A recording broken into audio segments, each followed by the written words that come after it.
দেখেন আমার পাগল কেমন ভাব নিয়ে এসেছে। মতুয়াদের ধারা হলো চারটা। একটা ধারা হলো গোসাই, আর একটা ধারা হলো সাধু,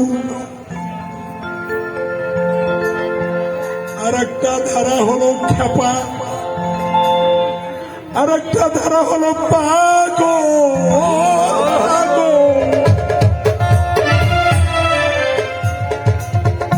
পাগল কারা? পাগলের ধারা হলো উচ্চ ধারা। তাই বলে আমার গুরু চাঁদ ঠাকুর বলতো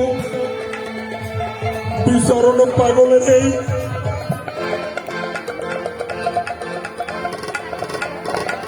কি বলতো আস্তে বিচরণ পাগল একদিন করছে কি